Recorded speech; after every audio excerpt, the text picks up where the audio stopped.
व्हायचं सगळ्यांनी. आणि भाई भक्तांनी बी जरा ना शुद्धीवरती लोकांना सुपाऱ्या द्यायला शिका.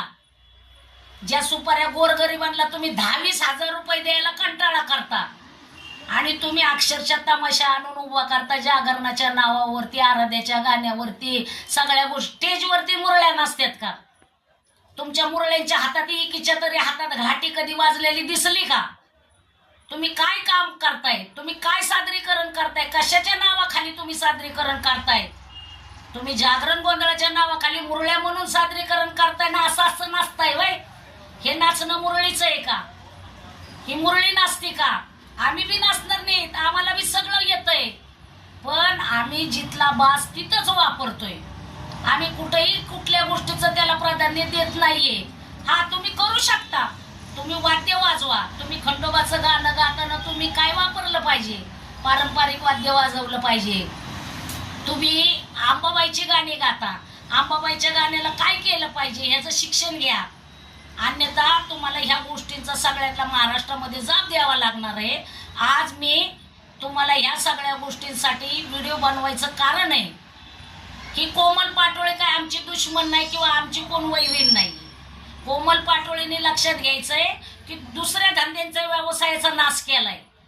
तुम्ही जे व्हिडिओ बनवता, तुम्ही जे लोकांपर्यंत पोच करता, ह्याचा बघण्याचा दृष्टिकोन तुम्ही लोकांचा कुठं फिरवलाय? दैवतांकडं नाही. आज मी धर्माचं सुद्धा काम करते म्हणून धर्माला गालबोट लागते. तुमच्या ह्या पावित्रपणा तुमच्यामध्ये कुठलाही नाहीये. तुम्ही दैवताची कामं करत असताना तुम्ही मनोरंजनाचं साधन सादर करताय. तुम्ही प्रत्येक गायक लोकांची गाणी घेताय, तुम्ही स्वतः सादरीकरण करताय. तुमचं स्वतःचं काय आहे? तुम्ही सादर करा ना, आम्ही त्याला किंमत देऊ, आम्ही त्याला वावा करू. पण आज तुम्ही दैवतांना जी गालबोट लावायचं काम जे केलंय ना, हे फार चुकीचं केलेलं आहे. आणि इथून पुढं सर्व महाराष्ट्रातल्या गायक लोकांना सुद्धा एक वॉर्निंग आहे. तुम्ही जर का दैवतांच्या जीवानी पोट भरत असताल, तुम्ही गाणी करत असताल, अंबाबाई, येडाबाई, खंडोबा, अमका तमका दैवतांच्या जीवावर जर आज तुम्ही मोठे झाला तर लक्षात ठेवायचं, इथून पुढे प्रत्येक गायकाने तुमचा आराधी, जोगती, भराडी, डवरी, गोंधळी, गोसावी संघ जर तुमचा धागादोरा असेल तर तुम्ही याच्यामध्ये प्राधान्य घ्यायचं. अन्यथा आम्ही कायद्याने सर्व कलावंत एकच करणार आहोत की आता येत्या 12-13 तारखेपर्यंत देवाचं लग्न लागलं की लग्न लागल्यानंतर सर्वांच्या रीतसर आम्ही गुन्हे दाखल करणार आहोत. आणि ह्या गोष्टीचा जर आम्ही जरूर विचार करणार आहोत की हे जे कोमल पाटोळेने कुष्ठरोग यांचे अशा हावभाव करून तिने जे गाण्यामध्ये अंगात आणलं, अंगात आणणं म्हणजे काय? लोक येडी म्हणून घुमतात का हेटाळणी म्हणून तुम्ही करता देवांची? आम्ही धर्म परिवर्तन केलेली लोक नाहीयेत बरं का. आम्ही प्युअर खानदानी जागरण, गोंधळ, आराधी, जोगत्यांची आम्ही लेकरं आहोत आणि तिच्या जीवावरती आम्ही आजही जगतोय आणि इथून पुढे तिच्या नावावर आम्ही मारणार आहोत.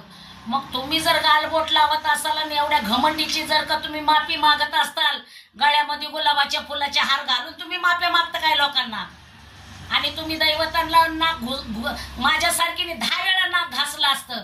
तुम्ही घमंडीत लोकांना माफी मागता वय वरिष्ठांना. वरिष्ठ कोण? कुठले वरिष्ठ आणले तुमचे? तुम्ही आज जगदंबीची हेटाई करताना वरिष्ठांची नावं घेता.